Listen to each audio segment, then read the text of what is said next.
Madam President, one of the greatest documents that I believe ever written was written on scraps of paper in a lonely jail cell in Birmingham, Alabama in 1963.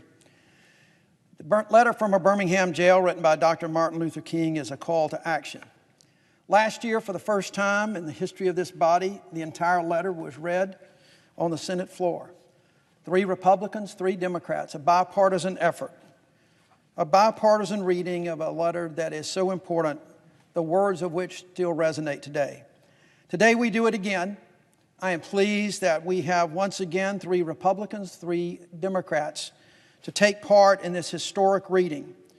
And at this point, as we get to that letter, I'd like to yield the floor to my friend from South Carolina, Senator Scott, for a special introduction to this important reading. I yield the floor, Madam President. Thank you, Madam President. Senator from South Carolina.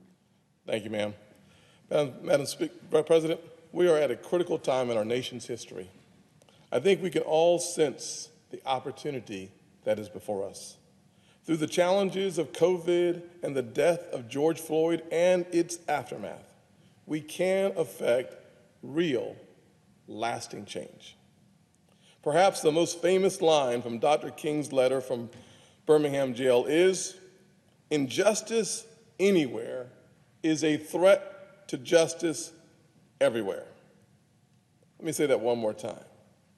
Injustice anywhere is a threat to justice everywhere. More than at any time I can remember, people of all ages and races are standing up together for the idea that Lady Justice must be blind. And although COVID has delayed this now annual reading of Dr. King's letter, it has truly never been more important than it is right now. I want to thank all of my colleagues from both sides of the aisle for reading today, and Senator Jones for putting this together again. Every time we hear them, the words of Dr. King teach us something new. I hope the nation hears these words with an open mind and an open heart, and we all come together, unified for a bigger purpose.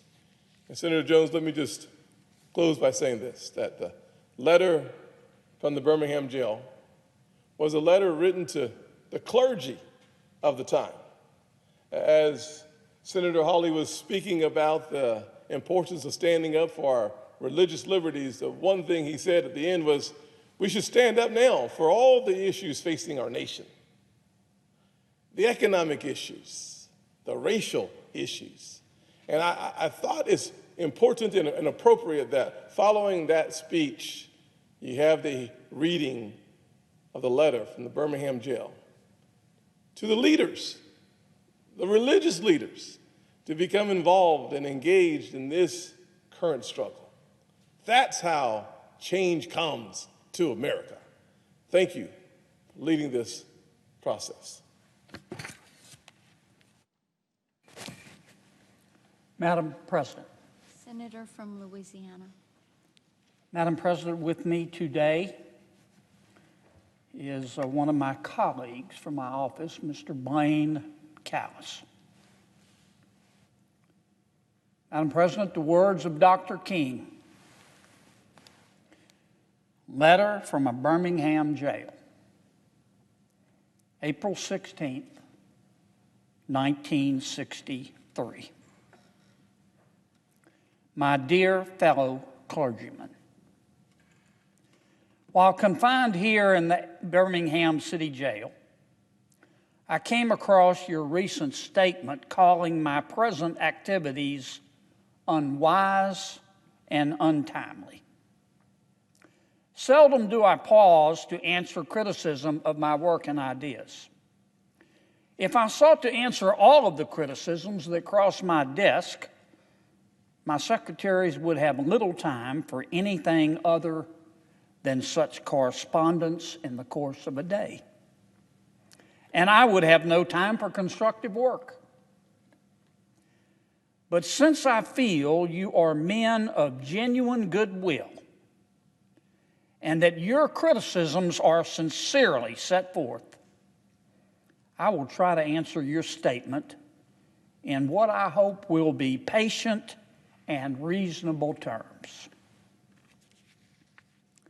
I think I should indicate why I am here in Birmingham, since you have been influenced by the view which argues against outsiders coming in.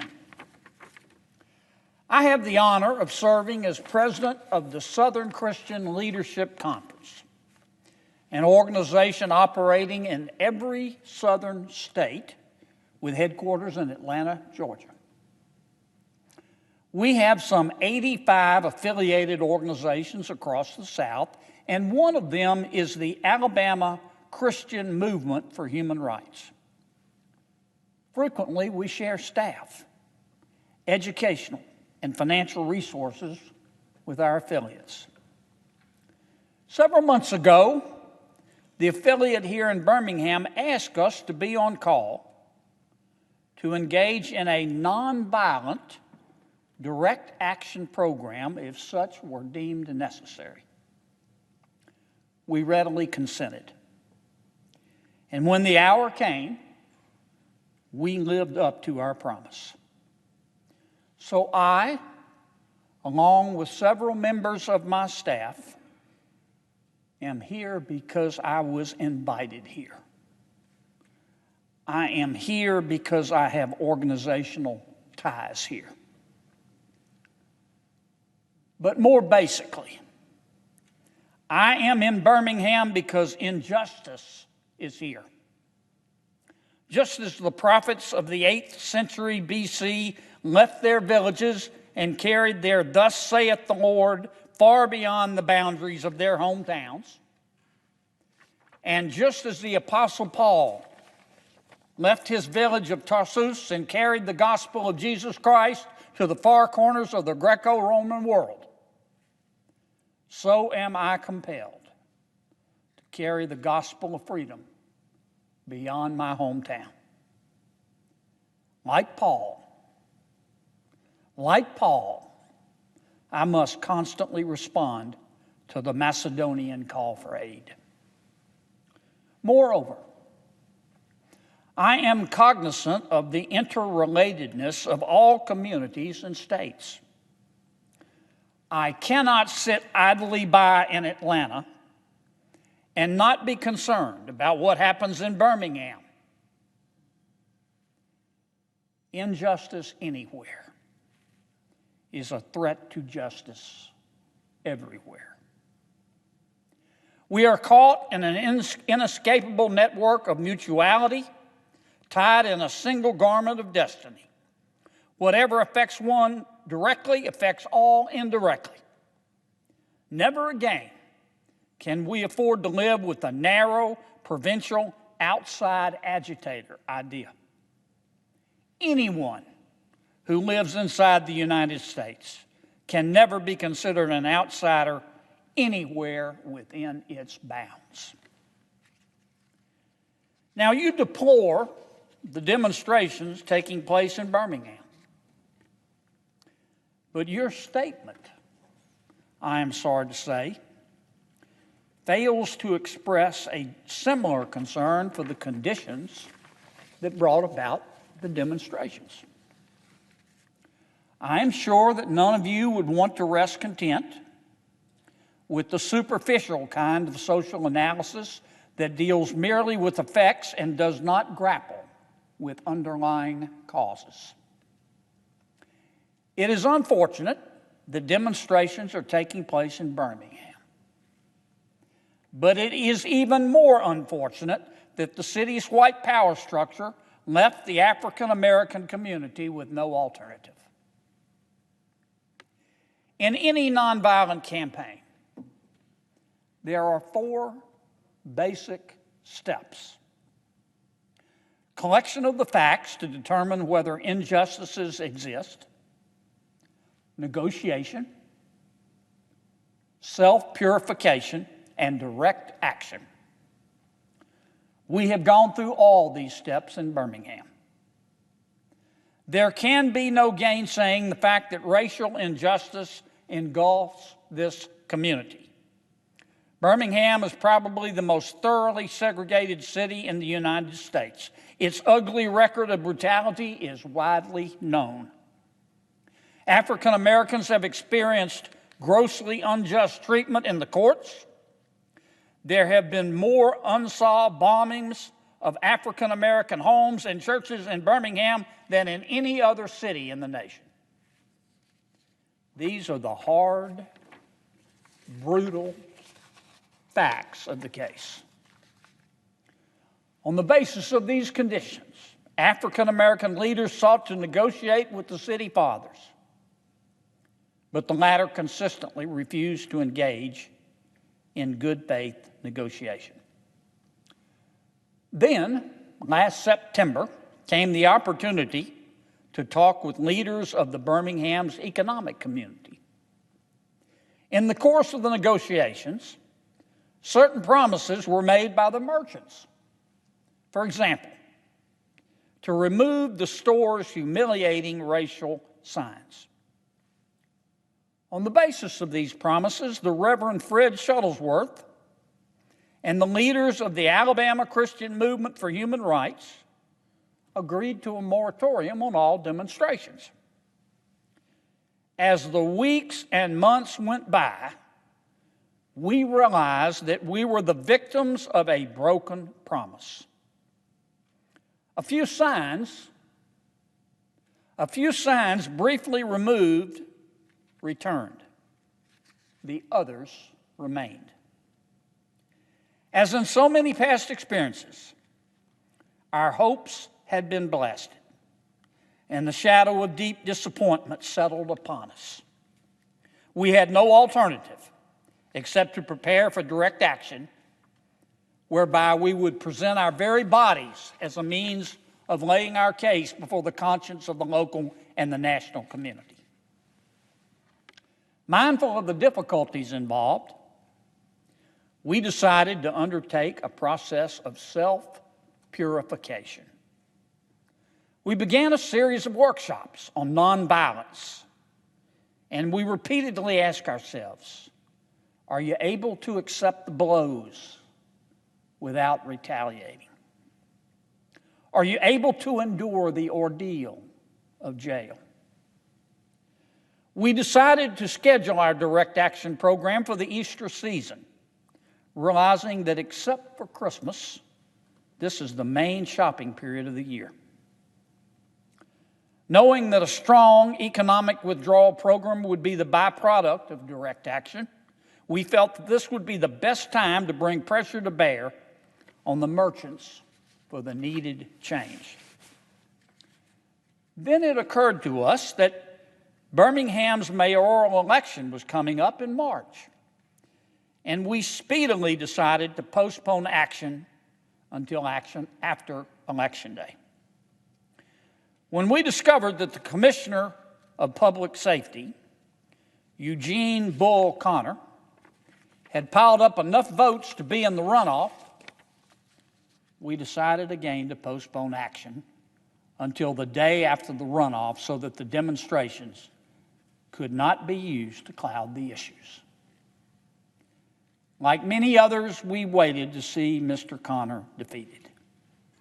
And to this end, we endured postponement after postponement. Having aided in this community need, we felt our direct action could be delayed no longer. The words of Dr. King, a letter from a Birmingham jail, April 16th, 1963. Madam President, I yield the floor. Madam President. Senator from Alabama. Thank you, Madam President. Continuing the reading from the letter from a Birmingham jail. You may well ask, what direct action? Why sit-ins, marches, and so forth? Isn't negotiation a better path?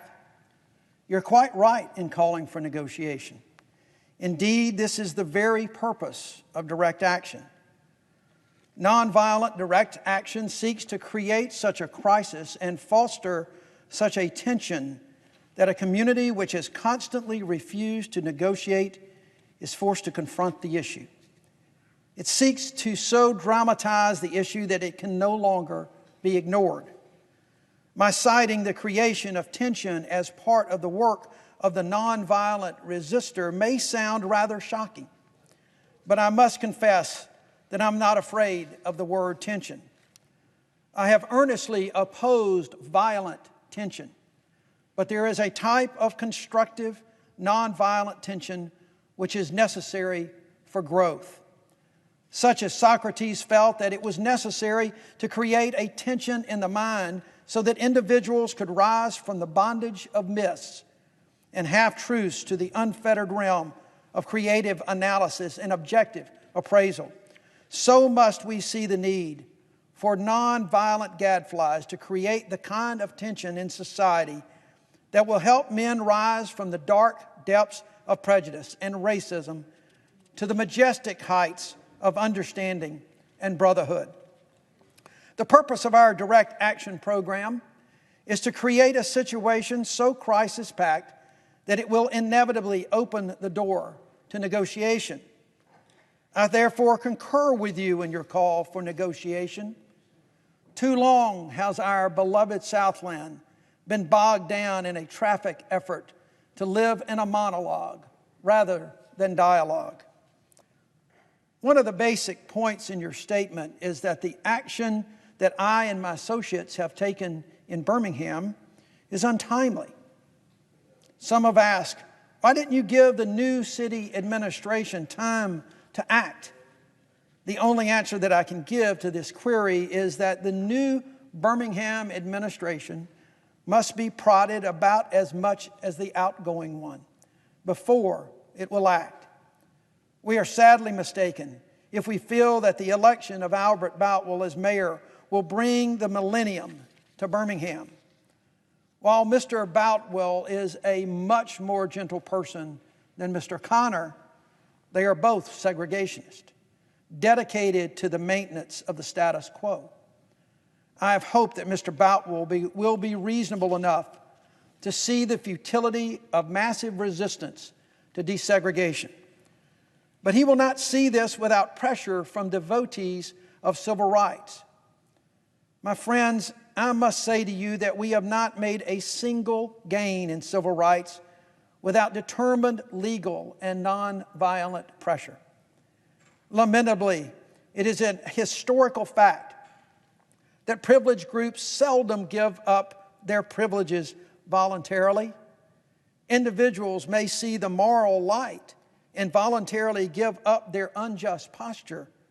But as Reinhold Niebuhr has reminded us, groups tend to be more immoral than individuals. We know through painful experience that freedom is never voluntarily given by the oppressor. It must be demanded by the oppressed. Frankly, I have yet to engage in a direct action campaign that was well-timed in the view of those who have not suffered unduly from the disease of segregation. For years now, I have heard the word wait. It rings in the ear of every Negro with piercing familiarity. This wait has almost always meant never. We must come to see with one of our distinguished jurists that justice too long delayed is justice denied. We have waited for more than 340 years for our constitutional and God-given rights. The nations of Asia and Africa are moving with jet-like speed toward gaining political independence. But we still creep at horse and buggy pace toward gaining a cup of coffee at a lunch counter. Perhaps it is easy for those who have never felt the stinging darts of segregation to say wait. But when you have seen vicious mobs lynch your mothers and fathers at will and drown your sisters and brothers at whim, when you have seen hate-filled policemen curse, kick, and even kill your black brothers and sisters, when you see the vast majority of your 20 million Negro brothers smothering in an airtight cage of poverty in the midst of an affluent society, when you take a cross-country drive and find it necessary to sleep night after night in the uncomfortable corners of your automobile because no motel will accept you, when you are humiliated day in and day out by nagging signs reading white and colored, when your first name becomes an expletive, your middle name becomes boy, however old you are, and your last name becomes John, and your wife and mother are never given the respect title Mrs. When you are harried by day and haunted by night by the fact that you are a Negro, living constantly at tiptoe stance, never quite knowing what to expect next, and are plagued with inner fears and outer resentments. When you are forever fighting a degenerating sense of nobodiness, then you will understand why we find it difficult to wait. Madam Chair, I yield the floor. Mr. President. Senator from Oklahoma. There comes a time when the cup of endurance runs over, and men are no longer willing to be plunged into the abyss of despair. I hope, sirs, you can understand our legitimate and unavoidable impatience. You express a great deal of anxiety over our willingness to break laws. This is certainly a legitimate concern, since we so diligently urge people to obey the Supreme Court's decision of 1954, outlawing segregation in the public schools. At first glance, it may seem rather paradoxical for us to consciously break laws. One may well ask, how can you advocate breaking some laws and obeying others? The answer lies in the fact that there are two types of laws, just and unjust. I would be the first to advocate obeying just laws. One has not only a legal but a moral responsibility to obey just laws. Conversely, one has a moral responsibility to disobey unjust laws. I would agree with St. Augustine that an unjust law is no law at all. Now, what's the difference between the two? How does one determine whether a law is just or unjust? A just law is a man-made code that squares with the moral law or the law of God. An unjust law is a code that is out of harmony with the moral law. To put it in the terms of St. Thomas Aquinas, an unjust law is a human law that is not rooted in eternal law and natural law. Any law that uplifts human personality is just. Any law that degrades human personality is unjust.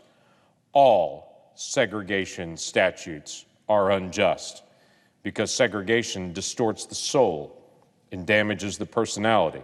It gives the segregator a false sense of superiority and the segregated a false sense of inferiority. Segregation, to use the terminology of the Jewish philosopher Martin Buber, substitutes an I-it relationship for an I-thou relationship and ends up relegating persons to the status of things. Hence, segregation is not only politically, economically, and sociologically unsound, it is morally wrong and sinful. Paul Tillich has said that sin is separation. Is not segregation an existential expression of man's tragic separation, his awful estrangement, his terrible sinfulness? Thus, it is that I can urge men to obey the 1954 decision of the Supreme Court, for it is morally right. And I can urge them to disobey segregation ordinances, for they are morally wrong. Let us consider a more concrete example of just and unjust laws. An unjust law is a code that is a numerical or a power majority group compels a minority group to obey, but does not make binding on itself. This is difference made legal. By the same token, a just law is a code that a majority compels a minority to follow and that it is willing to follow itself. This is sameness made legal. Let me give another explanation. A law is unjust if it is inflicted on a minority that, as a result of being denied the right to vote, had no part in enacting or devising the law. Who can say that the legislature of Alabama, which has set up that state's segregation laws, was democratically elected? Throughout Alabama, all sorts of devious methods are used to prevent Negroes from becoming registered voters. And then are some counties in which, even though Negroes constitute a majority of the population, not a single Negro is registered. Can any law enacted under such circumstances be considered democratically structured? Sometimes a law is just on its face and unjust in its application. For instance, I have been arrested on a charge of parading without a permit. Now, there is nothing wrong in having an ordinance which requires a permit for a parade, but such an ordinance becomes unjust when it is used to maintain segregation and to deny citizens the First Amendment privilege of peaceful assembly and protest. I hope you are able to see the distinction I'm trying to point out. In no sense do I advocate evading or defying the law, as would the rabid segregationist. That would lead to anarchy. One who breaks an unjust law must do so openly, lovingly, and with a willingness to accept the penalty. I submit that an individual who breaks a law that conscience tells him is unjust and who willingly accepts the penalty of imprisonment in order to arouse the conscience of the community over its injustice is in reality expressing the highest respect for the law. Of course, there's nothing new about this kind of civil disobedience. It was evidenced sublimely in the refusal of Shadrach, Meshach, and Abednego to obey the laws of Nebuchadnezzar on the ground that a higher moral law was at stake. It was practiced superbly by the early Christians who were willing to face hungry lions and the excruciating pain of chopping blocks rather than submit to certain unjust laws of the Roman Empire. To a degree, academic freedom is a reality today because Socrates practiced civil disobedience. In our own nation, the Boston Tea Party represented a massive act of civil disobedience. We should never forget that everything Adolf Hitler did in Germany was legal, and everything the Hungarian freedom fighters did in Hungary was illegal. It was illegal to aid and comfort a Jew in Hitler's Germany. Even so, I am sure that had I lived in Germany at the time, I would have aided and comforted my Jewish brothers. If today I lived in a communist country where certain principles dear to the Christian faith are suppressed, I would openly advocate disobeying that country's anti-religious laws. I must make two honest confessions to you, my Christian and Jewish brothers. First, I must confess that over the past few years, I've been gravely disappointed with the white moderate. I've almost reached the regrettable conclusion that the Negro's great stumbling block in his stride towards freedom is not the white citizen's counselor or the Ku Klux Klaner, but the white moderate, who is more devoted to order than to justice, who prefers a negative peace, which is the absence of tension, to a positive peace, which is the presence of justice, who constantly says, I agree with you in the goal you seek, but I cannot agree with your methods of direct action, who paternalistically believes he can set the timetable for another man's freedom, who lives by a mythical concept of time and who constantly advises the Negro to wait for a more convenient season. Shallow understanding from a people of goodwill is more frustrating than absolute misunderstanding from a people of ill will. Lukewarm acceptance is much more bewildering than outright rejection. I had hoped that the white moderate would understand that law and order exist for the purpose of establishing justice, and that when they fail in this purpose, they become the dangerously structured dams that block the flow of social progress. I had hoped that the white moderate would understand that the present tension in the South is a necessary phase of the transition from an obnoxious negative peace in which the Negro passively accepted his unjust plight to a substantive and positive peace in which all men will respect the dignity and worth of human personality. Actually, we who engage in nonviolent direct action are not the creators of tension. We merely bring to the surface the hidden tension that is already alive. We bring it out in the open, where it can be seen and dealt with, like a boil that can never be cured so long as it is covered up, but must be opened with all its ugliness to the natural medicines of air and light. Injustice must be exposed with all the tension its exposure creates to the light of human conscience and the air of national opinion before it can be cured. With that, I yield. Madam President. Senator from Ohio. Letter from Birmingham jail. Dr. Martin Luther King, Jr. In your statement, you assert that our actions, even though peaceful, must be condemned because they precipitate violence. But is this a logical assertion? Isn't this like condemning a robbed man because his possession of money precipitated the evil act of robbery? Isn't this like condemning Socrates because his unswerving commitment to truth in his philosophical inquiries precipitated the act by the misguided populace in which they made him drink hemlock?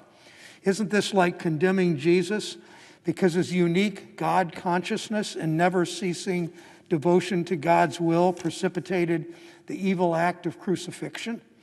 We must come to see that, as the federal courts have consistently affirmed, it's wrong to urge an individual to cease his efforts to gain his basic constitutional strength because the quest may precipitate violence. Society must protect the robbed and punish the robber. I'd also hope that the white moderate would reject the myth concerning time in relation to the struggle for freedom. I've just received a letter from a white brother in Texas. He writes, all Christians know that the colored people will receive equal rights eventually, but it is possible that you are in too great a religious hurry. It has taken Christianity almost 2,000 years to accomplish what it has. The teachings of Christ take time to come to earth. Such an attitude stems from a tragic misconception of time, from the strangely irrational notion that there is something in the very flow of time that will inevitably cure all ills. Actually, time itself is neutral. It can be used either destructively or constructively.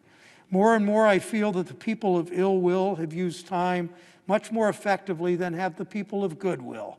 We will have to repent in this generation, not merely for the hateful words and actions of the bad people, but for the appalling silence of the good people. Human progress never rolls in on wheels of inevitability. It comes through the tireless efforts of men willing to be co-workers with God. And without this hard work, time itself becomes an ally of the forces of social stagnation. We must use time creatively in the knowledge that the time is always ripe to do right. Now is the time to make real the promise of democracy and transform our pending national elegy into a creative psalm of brotherhood. Now is the time to lift our national policy from the quicksand of racial injustice to the solid rock of human dignity. You can speak of our activity in Birmingham as extreme. At first, I was rather disappointed that fellow clergymen would see my nonviolent efforts as those of an extremist. I began thinking about the fact that I stand in the middle of two opposing forces in the Negro community.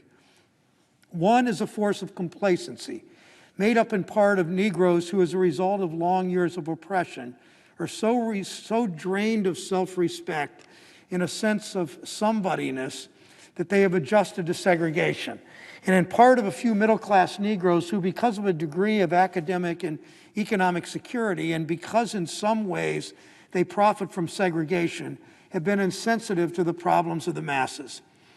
The other force is one of bitterness and hatred. It comes perilously close to advocating violence. It's expressed in the various black nationalist groups that are springing up across the nation, the largest and best known being Elijah Muhammad's Muslim movement. Nourished by the Negroes' frustration over the continued existence of racial discrimination, this movement's made up of people who have lost faith in America, who have absolutely repudiated Christianity, and who have concluded that the white man is an incorrigible devil. I've tried to stand between these two forces, saying that we need emulate neither the do-nothingness of the complacent nor the hatred and despair of the black nationalist. For there is the more excellent way of love and nonviolent protest.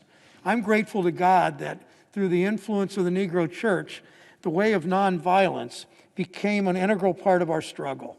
If this philosophy had not emerged, by now many streets of the South would, I am convinced, be flowing with blood. And I'm further convinced that if our white brothers dismiss as rabble-rousers and outside agitators those of us who will employ nonviolent direct action, and if they refuse to support our nonviolent efforts, millions of Negroes will, out of frustration and despair, seek solace and security in black nationalist ideologies, a development that would inevitably lead to a frightening racial nightmare. Oppressed people cannot remain oppressed forever. The yearning for freedom eventually manifests itself, and that is what is happening to the American Negro. Something within has reminded him of his birthright of freedom. Something without has reminded him that it can be gained. Consciously or unconsciously, he has been caught up by the zeitgeist, and with his black brothers of Africa and his brown and yellow brothers of Asia, South America, and the Caribbean, the United States Negro is moving with a sense of great urgency toward the promised land of racial justice. If one recognizes this vital urge that has engulfed the Negro community, one should readily understand why public demonstrations are taking place. The Negro has many pent-up resentments and latent frustrations, and he must release them. So let him march, let him make prayer pilgrimages to the City Hall, let him go on freedom rides, and try to understand why he must do so. If his repressed emotions are not released in nonviolent ways, they will seek expression through violence. This is not a threat, but a fact of history. So I have not said to my people, get rid of your discontent. Rather, I've tried to say that this normal and healthy discontent can be channeled into the creative outlet of nonviolent direct action. And now this approach is being termed extremist. But though I was initially disappointed at being categorized as an extremist, as I continued to think about the matter, I gradually gained a measure of satisfaction from the label. Was not Jesus an extremist for love? Love your enemies, bless them that curse you, do good to them that hate you, and pray for them which despitefully use you and persecute you. Was not Amos an extremist for justice? Let justice roll down like waters in righteousness, like an ever-flowing stream. Was not Paul an extremist for the Christian gospel? I hear in my body the marks of the Lord Jesus. Was not Martin Luther an extremist? Here I stand, I cannot do otherwise, so help me God. And John Bunyan, I will stay in jail to the end of my days before I make a butchery of my conscience. And Abraham Lincoln, this nation cannot survive half slave and half free. And Thomas Jefferson, we hold these truths to be self-evident that all men are created equal. So the question is not whether we will be extremists, but what kind of extremists we will be. We will be extremists. Will we be extremists for hate or for love? Will we be extremists for the preservation of injustice or for the extension of justice? In that dramatic scene on Calvary's Hill, 3 men were crucified. We must never forget that all 3 were crucified for the same crime, the crime of extremism. 2 were extremists for immorality and thus fell below their environment. The other, Jesus Christ, was an extremist for love, truth, and goodness, and thereby rose above his environment. Perhaps the South, the nation, and the world are in dire need of creative extremists. Madam President, I yield the floor. Madam President, Senator from Utah. I continue reading letter from Birmingham jail by Dr. Martin Luther King, Jr. I had hoped that the white moderate would see this need. Perhaps I was too optimistic. Perhaps I expected too much. I suppose I should have realized that with few members of the oppressor race can understand the deep groans and passionate yearnings of the oppressed race, and still fewer have the vision to see that injustice must be rooted out by strong, persistent, and determined action. I am thankful, however, that some of our white brothers in the South have grasped the meaning of this social revolution and committed themselves to it. They are still all two in quantity, but they are big in quality. Some such as Ralph McGill, Lillian Smith, Harry Golden, James McBride Dabbs, Ann Braden, and Sarah Patton Boyle have written about our struggle in eloquent and prophetic terms. Others have marched with us down nameless streets of the South.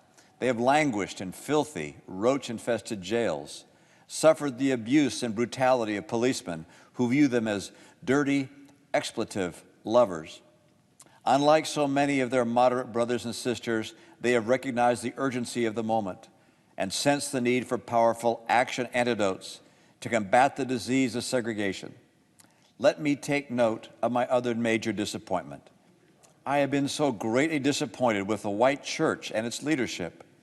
Of course, there are some notable exceptions. I'm not unmindful of the fact that each of you has taken some significant stands on this issue. I commend you, Reverend Stallings, for your Christian stand on this past Sunday in welcoming Negroes to your worship service on a non-segregated basis. I commend the Catholic leaders of this state for integrating Spring Hill College several years ago. But despite these notable exceptions, I must honestly reiterate that I have been disappointed with the church. I do not say this as one of those negative critics who can always find something wrong with the church. I say this as a minister of the gospel who loves the church, who was nurtured in its bosom, who has been sustained by its spiritual blessings, and who will remain true to it as long as the cord of life shall lengthen. When I was suddenly catapulted into the leadership of the bus protest in Montgomery, Alabama a few years ago, I felt we would be supported by the white church. I felt that the white ministers, priests, and rabbis of the South would be among our strongest allies. Instead, some have been outright opponents, refusing to understand the freedom movement and misrepresenting its leaders. All too many others have been more cautious than courageous and have remained silent behind the anesthetizing security of stained glass windows. In spite of my shattered dreams, I came to Birmingham with the hope that the white religious leadership of this community would see the justice of our cause and with deep moral conviction would serve as the channel through which our just grievances could reach the power structure. I had hoped that each of you would understand, but again, I have been disappointed. I have heard numerous Southern religious leaders admonish their worshipers to comply with the desegregation decision because it is the law. But I've longed to hear white ministers declare, follow this decree because integration is morally right and because the Negro is your brother. In the midst of blatant injustices inflicted upon the Negro, I have watched white churchmen stand on the sideline and mouth pious irrelevancies and sanctimonious trivialities. In the midst of a mighty struggle to rid our nation of racial and economic injustice, I have heard many ministers say, those are social issues with which the gospel has no real concern. And I've watched many churches commit themselves to a completely otherworldly religion, which makes a strange, unbiblical distinction between body and soul, between the sacred and the secular. I've traveled the length and breadth of Alabama, Mississippi, and all the other southern states. On sweltering summer days and crisp autumn mornings, I have looked at the South's beautiful churches with their lofty spires pointing heavenward. I beheld the impressive outlines of our massive religious education buildings. Over and over, I have found myself saying, what kind of people worship here? Who is their God? Where were their voices when the lips of Governor Barnett dripped with words of interposition and nullification? Where were they when Governor Wallace gave a clarion call for defiance and hatred? Where were their voices of support when bruised and weary Negro men and women decided to rise from the dark dungeons of complacency to the bright hills of creative protest? Yes, these questions are still in my mind. In deep disappointment, I have wept over the laxity of the church, but be assured that my tears have been tears of love. there can be no deep disappointment where there is not deep love. Yes, I love the church. How could I do otherwise? I am in the rather unique position of being the son, the grandson, and the great-grandson of preachers. Yes, I see the church as the body of Christ. But oh, how we have blemished and scarred that body through social neglect and through fear of being nonconformists. There was a time when the church was very powerful, in the time when the early Christians rejoiced at being deemed worthy to suffer for what they believed. In those days, the church was not merely a thermometer that recorded the ideas and principles of popular opinion. It was a thermostat that transformed the mores of society.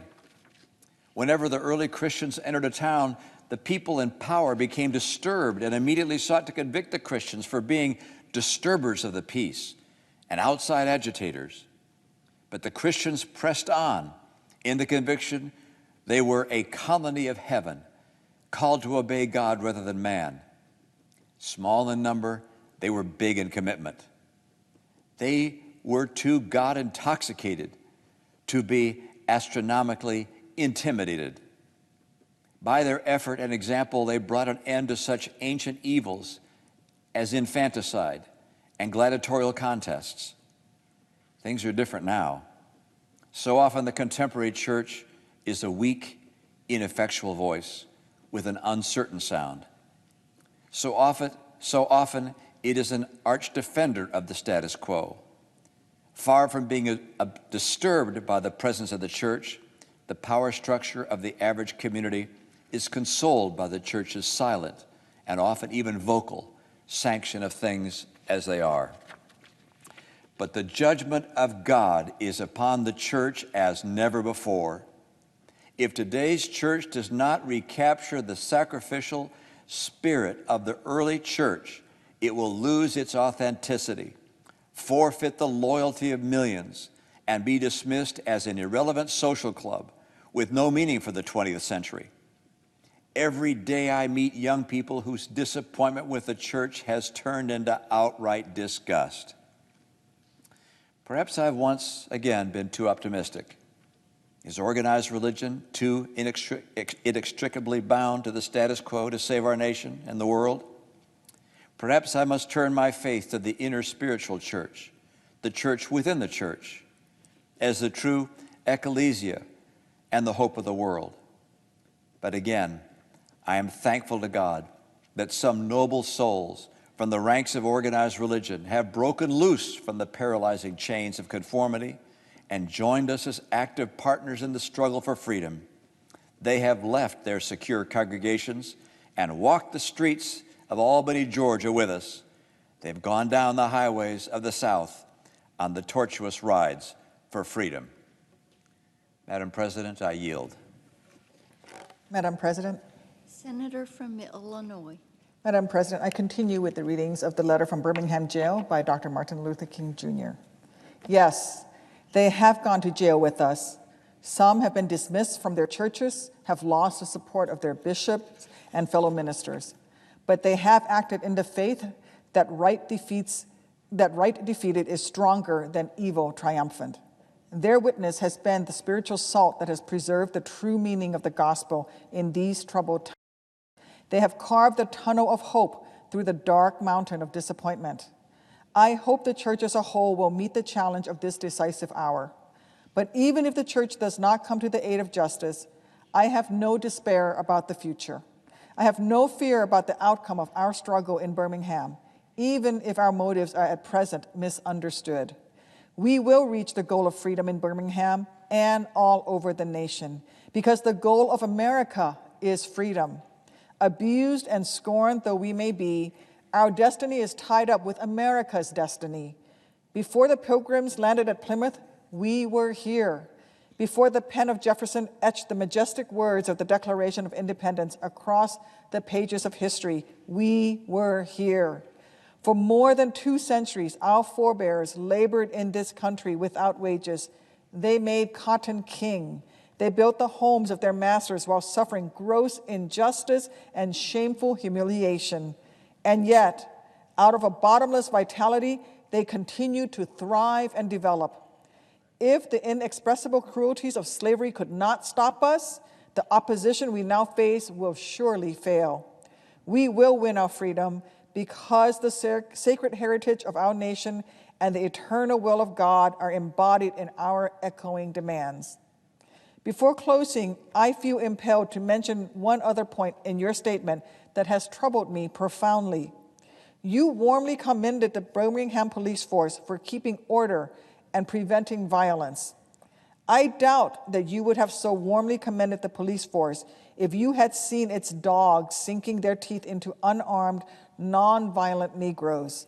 I doubt that you would so quickly commend the policemen if you were to observe their ugly and inhumane treatment of Negroes here in the city jail.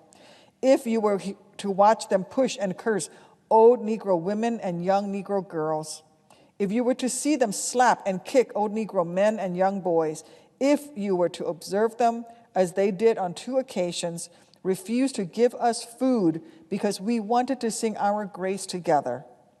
I cannot join you in your praise of the Birmingham Police Department.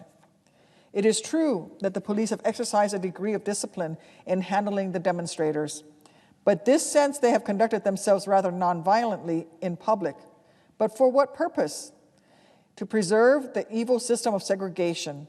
Over the past few years, I have consistently preached that nonviolent demands that the means we use must be as pure as the ends we seek. I have tried to make it clear that it is wrong to use immoral means to attain moral ends. But now I must affirm that it is just as wrong, or perhaps even more so, to use moral means to preserve immoral ends. Perhaps Mr. Connor and his policemen have been rather nonviolent in public, as was Chief Pritchett in Albany, Georgia, but they have used the moral means of nonviolence to maintain the immoral end of racial injustice. As T.S. Eliot has said, the last temptation is the greatest treason, to do the right deed for the wrong reason. I wish you had commended the Negro sit-inners and demonstrators of Birmingham for their sublime courage, their willingness to suffer, and their amazing discipline in the midst of great provocation. One day, the South will recognize its real heroes. They will be the James Meredith, with the noble sense of purpose that enables them to face jeering and hostile mobs, and with the agonizing loneliness that characterizes the life of the pioneer. They will be owed oppressed, battered Negro women, symbolized in a 72-year-old woman in Montgomery, Alabama, who rose up with a sense of dignity and with her people decided not to ride segregated buses, and who responded with ungrammatical profundity to one who inquired about her weariness. My feet is tired, but my soul is at rest. They will be the young high school and college students, the young ministers of the gospel, and a host of their elders, courageously and nonviolently sitting in at lunch counters and willingly going to jail for conscience's sake. One day, the South will know that when these disinherited children of God sat down at lunch counters, they were, in reality, standing up for what is best in the American dream and for the most sacred values in our Judeo-Christian heritage, thereby bringing our nation back to those great wells of democracy which were dug deep by the Founding Fathers in their formulation of the Constitution and the Declaration of Independence. Never before have I written so long a letter. I'm afraid it is much too long to take your precious time. I can assure you that it would have been much shorter if I had been writing from a comfortable desk. But what else can one do when he is alone in a narrow jail cell other than write long letters, think long thoughts, and pray long prayers? If I have said anything in this letter that overstates the truth and indicates an unreasonable impatience, I beg you to forgive me. If I have said anything that understates the truth and indicates my having a patience that allows me to settle for anything less than brotherhood, I beg God to forgive me. I hope this letter finds you strong in the faith. I also hope that circumstances will soon make it possible for me to meet each of you, not as an integrationist or a civil rights leader, but as a fellow clergyman and a Christian brother. Let us all hope that the dark clouds of racial prejudice will soon pass away, and the deep fog of misunderstanding will be lifted from our fear-drenched communities. And in some not too distant tomorrow, the radiant stars of love and brotherhood will shine over our great nation with all their scintillating beauty. Yours for the cause of peace and brotherhood, Martin Luther King, Jr. I yield the floor.